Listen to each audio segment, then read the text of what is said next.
Hasta ahora era muy complicado, de hecho, llegar a proponer con datos cuantitativos cómo podrían ser las ocupaciones. Había mucha discusión, ¿no?, sobre si eran ocupaciones cortas separadas en el tiempo, una única ocupación pero muy intensiva, prolongada en el tiempo. Entonces, uno de los principales cambios o de los aportes que va a hacer nuestro trabajo es que ahora vamos a poder entender cuánto tiempo ha podido pasar entre ocupaciones, ¿no? Asociando cada fuego a las correspondientes ocupaciones, vamos a poder ponerle una escala espaciotemporal más cercana a la actividad humana que a la geológica.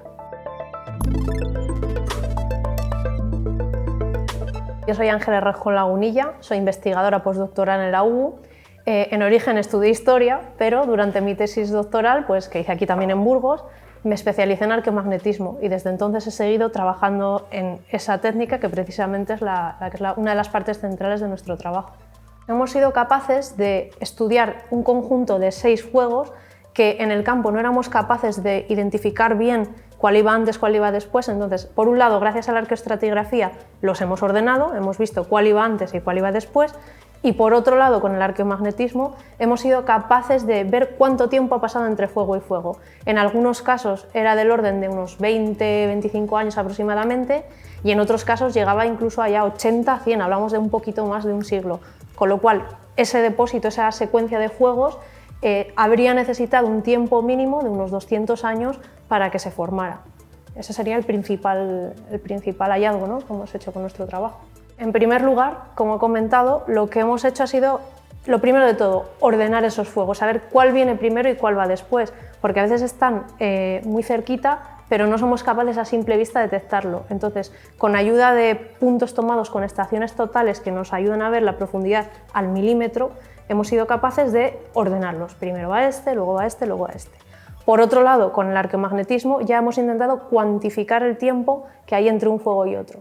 ¿Cómo hemos conseguido esto? Pues bien, fundamentalmente porque los fuegos, los hogares, por ser materiales quemados, son capaces de registrar la dirección del campo magnético terrestre en el momento en que se calientan y enfrían. Durante el enfriamiento queda registrado y ya puede pasar el tiempo y eso no varía.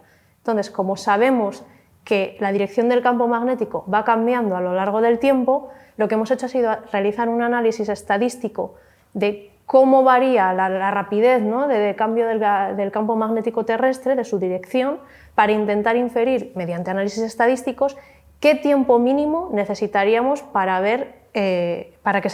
explicar las diferencias entre las direcciones de los distintos fuegos. El SALT, que es el sitio del que provienen los hogares que hemos estudiado, es un yacimiento que está en Alcoy. Llega hasta unos 80.000 años y fundamentalmente tiene depósito fundamentalmente del Paleolítico Medio, sobre todo época en la que habitaban los neandertales en la península ibérica, y se trata de un yacimiento de una extensión considerable en el que lo que nos encontramos son capas de materiales plagadas de restos líticos, de huesos, de fauna y un montón de fuegos, que eso es precisamente lo que nos ha permitido aplicar nuestra técnica a este yacimiento. ¿Qué ocurre? Que todos esos materiales aparecen como una especie de manta en la que nos cuesta mucho identificar si vienen de un único momento en el que se depositó todo, es decir, una ocupación muy intensa, o si, que es lo que pensamos, proviene de muchas ocupaciones que debido a procesos naturales y las propias acciones de los humanos han hecho que unas partes se solapen, que otras estén justo en contacto lateral, etc. Con lo cual es muy difícil entender si tenemos una ocupación muy larga, si tenemos muchas ocupaciones cortas, y ya ni siquiera hablamos de cuánto tiempo ha pasado entre ellas, porque debido a los tipos de técnicas que podemos usar para datar estos materiales no tenemos esa resolución. La principal novedad que hemos aportado en este trabajo es que hemos desarrollado una metodología basada en conocimientos que tampoco sean exactamente nuevos, pero sí la forma de aplicarlos, que es aplicar el estudio del registro direccional del campo magnético terrestre en distintas estructuras de combustión para poder cuantificar el tiempo, ¿no?, que ha pasado entre fuegos, que es algo que hasta ahora no había sido fácil de conseguir, porque, como os decía, no tenemos una referencia, no hay un método de datación que nos permita decir esto es de este año, esto es de otro. Hablamos de que en esa época tenemos errores de varios miles de años, incluso en el mejor de los casos, con lo cual nuestra principal novedad es generar un nuevo método, ¿no?, basándonos en el registro del campo magnético terrestre y en el estudio estadístico de sus cambios, del cambio de la dirección, para intentar entender cuánto tiempo ha pasado entre estructuras de combustión. Esa es la principal novedad de nuestro trabajo. Esta nueva técnica o este nuevo método se podría aplicar siempre que se den una serie de circunstancias que realmente no son tan complicadas de que se cumplan, que es por un lado necesitamos que haya estructuras de combustión, porque es el registro inicial del que partimos. Por otro lado, sí que necesitamos que sea un momento de estabilidad en el campo magnético terrestre, es decir, que no esté cerca de momentos de cambios muy bruscos como son las inversiones de polaridad. Entonces, cumpliéndose fundamentalmente esos dos requisitos, podríamos aplicarlo en cualquier otro contexto arqueológico, siempre que se cumplan esas premisas. Realmente en cualquier contexto arqueológico, da igual la cronología o incluso el lugar del mundo, siempre que haya fuegos, que es lo que necesitamos, un registro, ¿no?, de la dirección del campo magnético terrestre en esos fuegos, y siempre que estemos en un momento de polaridad, de estabilidad, perdón, del campo magnético terrestre. Con lo cual no hay una cronología cerrada en la que se pueda aplicar o un sitio concreto, que es una de las novedades y una de las ventajas de este método. Hay varios puntos, ¿no?, sobre los que podemos hablar de trabajo previo antes de llegar hasta este punto final o este punto álgido, ¿no?, que es la aplicación de este trabajo. Y es que lo primero de todo, para comprender bien cómo era la señal de estos fuegos en la antigüedad, hicimos recreaciones experimentales en un momento en el que sabíamos cómo era el campo magnético terrestre, controlamos muchas variables y se les realizó distintos procesos tafonómicos que llamamos, ¿no?, distintas alteraciones después del fuego para ver cómo se registraba la señal, y eso nos sirvió como una especie de punto de partida sobre el que empezar a trabajar para comprender mejor cómo podía ser la señal de este tipo de materiales. Por otro lado, ya pasando a la parte arqueológica y no experimental, la arqueológica propiamente dicha, antigua, ¿no?, digamos, miembros del grupo precisamente y algunos de los coautores han trabajado en el Abric romaní, se llama, es otro yacimiento también del Paleolítico Medio, en el que se comenzó a trabajar con estructuras similares. No se planteó exactamente el mismo trabajo, no se llegó a cuantificar el tiempo pasado entre fuegos, pero ya se empezó a tantear la idea de identificar, ¿no?, posibles momentos diferentes entre fuegos. Y bueno, y aparte de esto, sí que cabe mencionar una tercera cuestión, que es que aunque nosotros hemos estudiado 6 fuegos aquí, realmente hemos tenido que hacer, lo primero, mucho trabajo de campo en el que se requiere de una excavación muy minuciosa. ¿Por qué? Porque lo primero, para poder hacer esos análisis electroestratigráficos necesitamos excavar milímetro a milímetro, buscando los contactos, buscando dónde empiezan unas capas, dónde empiezan otras, con muchísimo detalle. Y luego, además de eso, como también he comentado, en el SAL aparecen muchísimos fuegos, pero no todos se conservan bien, y para poder realizar los análisis arqueomagnéticos necesitamos que los hogares estén estrictamente in situ, que no se hayan removido, ¿no?, las distintas partes que forman el hogar. Entonces, eso nos ha requerido también de mucho trabajo de campo, de ensayo y error, podríamos decir, de observar en detalle cómo son estos fuegos, de medir fuegos que luego han resultado no funcionar bien, es decir, ha habido trabajo de muchas y muchas muestras medidas para poder entender este tipo de fuegos correctamente.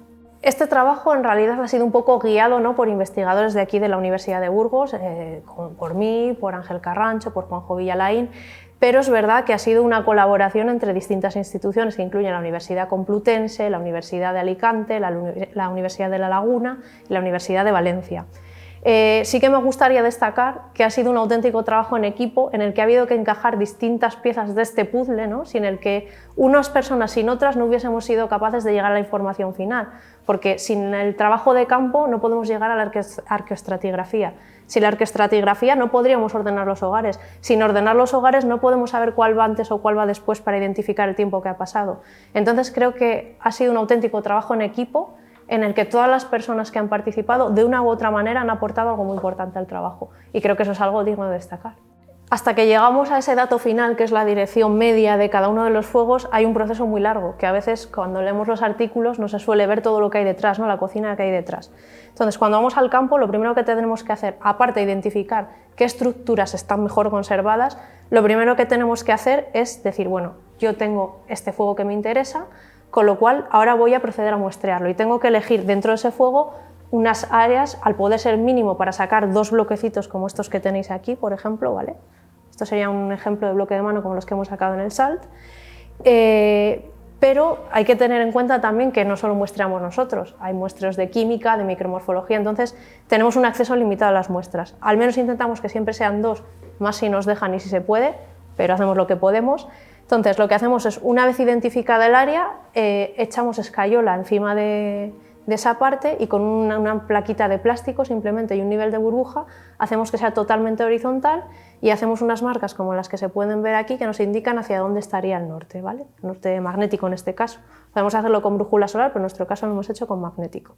Después esto nos lo llevamos al laboratorio, como son materiales muy delicados los consolidamos y los generamos unos bloques como estos que tenéis aquí, por ejemplo, ¿no? Que son paralelepípedos perfectos para poder cortarlo. Eso, una vez que lo vamos cortando, llegamos a obtener unos cubitos como estos que hay aquí, por ejemplo, ¿vale? Esta sería nuestra muestra final. Esto es lo que medimos finalmente.